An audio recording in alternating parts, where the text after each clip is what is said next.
Bonjour à chacun d'entre vous et bienvenue sur Séphiroth et compagnie. Alors, on se retrouve pour les énergies du mois d'octobre et j'accueille avec grand plaisir les Gémeaux, à qui je vais souhaiter d'ailleurs un très très beau mois, plein de bénédictions, plein de belles choses, de lumière, de partage, enfin voilà. Que vraiment ce passage-là, parce on rentre vraiment dans l'automne avec ce mois-là, se fasse du mieux possible en termes d'énergie. Et donc, je commence par le dos de deck pour vous, les Gémeaux. J'ai donc la carte du sacrifice avec la carte de l'As d'air. Alors ça me dit quoi, ça, très clairement, qu'il y a des croyances à renouveler, parce que l'As d'air, c'est vraiment une percée qui se fait sur ce mois ici. Et qu'est-ce qu'on doit sacrifier finalement? C'est assez simple. Je dis souvent en fait, le sacrifice, c'est je sacrifie ma bêtise, je deviens intelligent, je sacrifie ma fainéantise, je deviens courageux, je sacrifie mon ignorance, je deviens plus sachant, voilà. Donc en fait, et clairement ici associé à l'As d'air, c'est un renouvellement des pensées, comme s'il y avait d'un seul coup, waouh, une ouverture, en fait, une respiration nouvelle. Ce qui est très intéressant d'ailleurs, c'est qu'avec l'As d'épée, eh bien, vous êtes sur une période où les capacités mentales sont vraiment très très importantes. On a un mental qui est fort, qui est courageux, et on a un côté très visionnaire. Donc je vous invite aussi à regarder loin, à avoir là une espèce de... Attelez-vous finalement sur les coups de génie, voilà, on peut dire ça comme ça. En tout cas, prenez de l'initiative, assumez vraiment toutes les envies, tous les désirs qui viennent. Il est question aussi d'avoir une position de leader quelque part, donc peut-être il y a aussi à sacrifier sa mise en retrait par rapport à sa vie. Voilà. Et puis alors derrière, je commence par le Keter, la couronne, donc ce qui nous dépasse complètement. Et on le voit bien ici parce que je commence par la carte du tonnerre. Autrement dit, ça gronde, ça... comme s'il y avait besoin de remuer, de secouer un peu les choses. Le tonnerre, c'est très fort, comme si dans votre vie, oui, le coup de tonnerre, c'est allez, on se bouge, je suis là, faut y aller. C'est quelque chose d'assez inattendu aussi qui peut vous arriver. En tout cas, associé au 10 d'eau, en fait, on est vraiment dans le fait de servir, dans le fait d'avoir un cœur comblé et qui est prêt à entreprendre tout un tas de choses. Comme si finalement il y avait aussi une reprise d'un seul coup ça devient évident. Allez, j'y vais, j'avance, voilà. On vous met ça sur le cœur finalement parce que ça nous dépasse. Le fait d'avoir ça au niveau de la couronne, c'est extrêmement fort parce qu'en fait c'est comme un appel. Ce qu'on est en train de me dire, c'est que vous pourriez ressentir un gros appel, donc être plus à même de valoriser qui vous êtes, vos projets, etc., etc. Et puis alors au niveau de la sagesse, j'ai l'association du guerrier lumineux avec le 9 de feu. Autrement dit, la sagesse, là, c'est une sagesse révélée, quelque chose qui vient vous apprendre, en fait, des choses que vous ignorez encore. Et donc, le côté très combattant dans la vie, comme si on vous donnait aussi la force, en fait, la puissance pour agir naturellement dans la lumière, en sachant qu'en fait, ça confirme le fait d'arrêter de se mettre en retrait, parce qu'avec le 9 de feu, c'est quand même le choix entre la vie et la mort. C'est le fait de se dire, oui, je me mets au service de quelque chose de plus grand que moi. Donc, quand on se met au service, le gros avantage, c'est qu'on n'est plus dans l'ego, on n'est plus dans la recherche dans une recherche dévoyée, vous voyez, de trouver sa place, mais dans une recherche très très juste.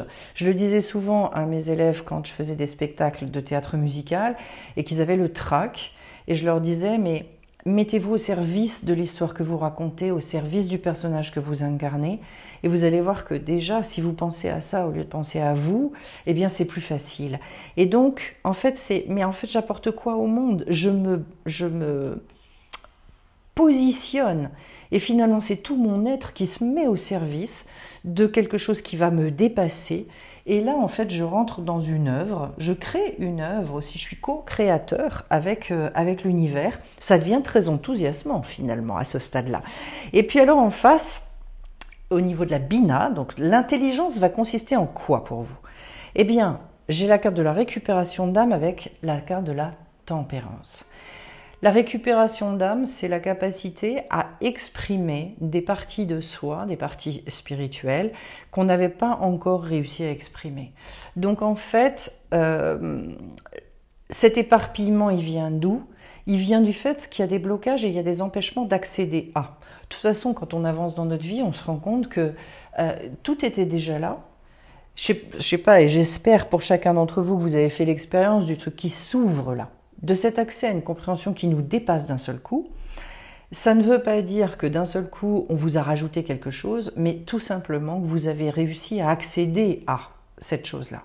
Et donc, la récupération d'âme, c'est vraiment ça. Donc, plus ça va, et plus finalement, les lumières de mon âme, elles se rassemblent, elles se réunissent. Avec la carte de la tempérance, ça veut dire toujours dans le travail, un travail sur l'équilibre, l'harmonie. L'intelligence va consister à rechercher cette harmonie dans votre vie, à guérir aussi de certaines choses.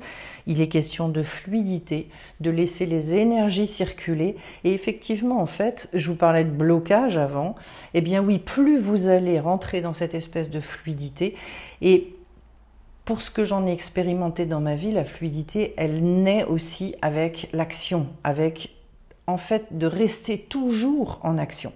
Quand on se stoppe et quand on s'arrête, c'est là que les blocages se créent. Et donc, et j'ai pas dit d'être en hyperactivité, c'est pas le propos, mais en revanche, de vraiment réussir à utiliser finalement le souffle de vie qui nous est donné. Et donc, il y a un renouvellement des énergies subtiles qui s'opère.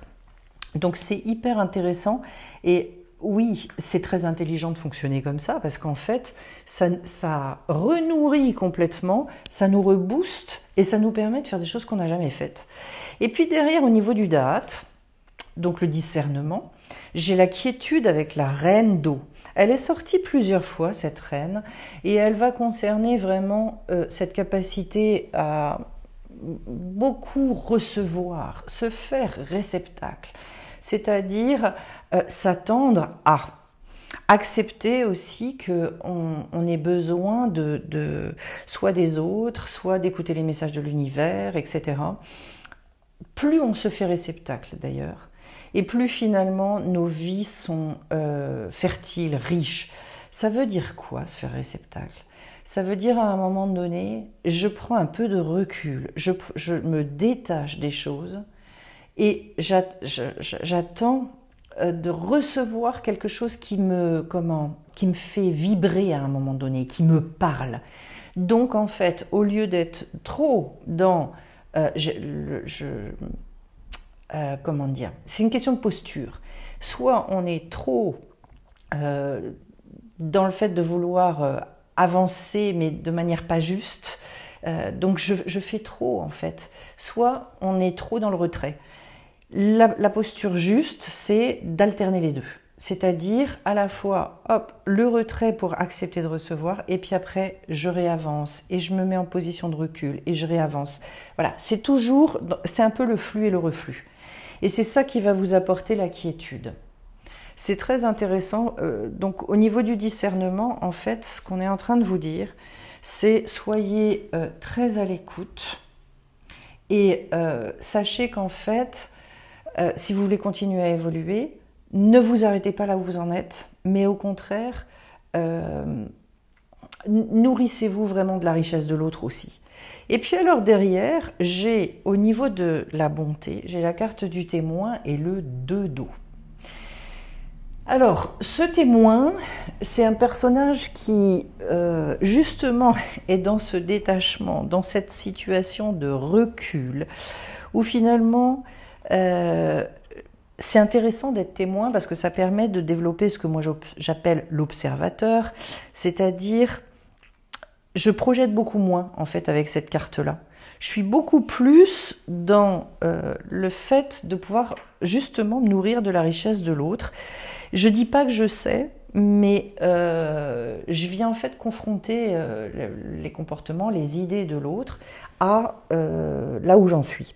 Et donc, carte intéressante s'il en est, parce que ça nous permet de sortir des idées préconçues, des sentiments en fait qu'on peut avoir à propos de telle ou telle situation. Et puis c'est associé au 2 d'eau, le 2 étant toujours une nécessité à un moment donné de passer à quelque chose de plus ouvert. Là c'est au niveau émotionnel, comme si vous aviez une reprise de soif. La soif d'aimer, voilà. Après une période un petit peu de retrait, de solitude, et bien finalement je réouvre tout ça pour oui, je sors d'une espèce d'enfermement et j'allais dire de confinement. Bon, on sait tous bien ce que c'est maintenant. Ça va être la bonté que vous allez vous faire. Et en face, au niveau de la rigueur, je retrouve de l'eau. Vous avez beaucoup d'eau et d'air dans votre tirage. La voie de la beauté avec le messager d'eau. Autrement dit, je cherche vraiment tout ce qui est extrêmement juste. Je pars de moi par rapport à ça. Et puis, je m'entoure que de personnes qui, effectivement... en tout cas, on ne peut pas être que avec des personnes qui sont sur cette voie de la beauté. C'est naturel. Mais moi, j'essaye de m'inscrire au maximum et je reste campée sur cette voie-là. Je ne me laisse pas aspirer par des gens qui sont dans le négatif, dans tout ça. Donc, avec le messager d'eau, parce que là, on clôture, hein, c'est un cavalier. Donc, l'idée, c'est de rester vraiment sur le pouvoir de la bonté. C'est quelque chose de très fort, parce qu'en fait, on est souvent happé par des choses plus négatives. Et là, c'est vraiment rester dans la confiance, rester dans aussi votre part féminine, accepter vos fragilités, accepter vos émotions. En fait, c'est ça qui va être le gage de votre sincérité et donc le fait que vous puissiez rester dans cette voie de la beauté. Voilà, je cherche pas à être fort, mais en revanche, c'est là que je le deviens, quand je cherche plus à l'être. Et puis derrière, donc au milieu, j'ai justement Tiferet, le monde du milieu avec le 7 d'air. Nous voici, donc ça y est, on passe sur les cartes d'air. Le monde du milieu nous montre que ça va être dans votre quotidien, dans des choses, des expérimentations, des choses très concrètes que vous allez pouvoir avancer. C'est là votre place sur ce mois d'octobre. Autrement dit, oui, sortir, rencontrer, agir, etc., etc. Le monde du milieu, c'est aussi celui qui fait le lien finalement avec le monde d'en haut et un appel finalement à mettre dans la matière. Et puis avec le 7 d'air, en fait, c'est justement par l'intellect qui va devenir très réceptif, on en a parlé tout à l'heure. Et donc, ici, en fait, il y a besoin d'apprendre à donner au monde. Voilà. Et plus vous allez être dans cet esprit-là, et plus vous allez trouver votre équilibre. Qu'est-ce que moi, je peux apporter au monde? C'est là aussi, finalement, qu'on trouve sa place. Derrière... je retrouve donc de l'air avec le vent. De l'air, du vent, de l'air, du vent, au niveau de la détermination. La détermination se situe ici avec beaucoup d'inspiration, le fait d'arriver à une maturité de vos idées, donc d'être très très d'accord avec ses propres pensées. Éradiquer les doutes pour stabiliser, au contraire, le mental, savoir s'organiser, savoir vraiment ancrer les choses pour que... vous puissiez avancer avec beaucoup de fluidité, beaucoup d'évidence. Et ça se fait beaucoup aussi en se laissant guider par l'intuition, par Comment est-ce que je peux vous dire ça? Ça demande beaucoup d'acceptation et beaucoup de confiance dans la vie, à l'image d'ailleurs du messager d'eau, en fait. Donc, je continue au niveau du Ode. Le Ode, c'est la reconnaissance, la victoire que l'on peut avoir dans la vie, les honneurs, etc. J'ai l'enfant et l'empereur. Alors ça me plaît beaucoup parce que le côté enfant, d'abord je pense que c'est quelque chose que le Gémeaux connaît. Alors un Gémeaux indigo, je vous raconte pas, parce qu'on est vraiment toujours dans cette, oui, cette âme d'enfant, cette âme qui a envie de jouer, qui a envie de s'amuser, qui a envie de se montrer vraiment dans son côté extrêmement spontané, naturel, je dirais. Et là, on vous dit, ce qui vous amène la victoire, c'est d'avoir vraiment... ça sera une manière de prendre autorité pour vous. Si vous vous basez là-dessus, qui va avec de l'enthousiasme, avec une forme d'innocence, avec donc finalement beaucoup moins de mental, beaucoup moins de questionnement. À partir du moment d'ailleurs où vous avez stabilisé vos idées, et bien alors à ce moment-là, oui, la victoire, elle va venir parce que vous allez pouvoir avancer avec beaucoup de facilité.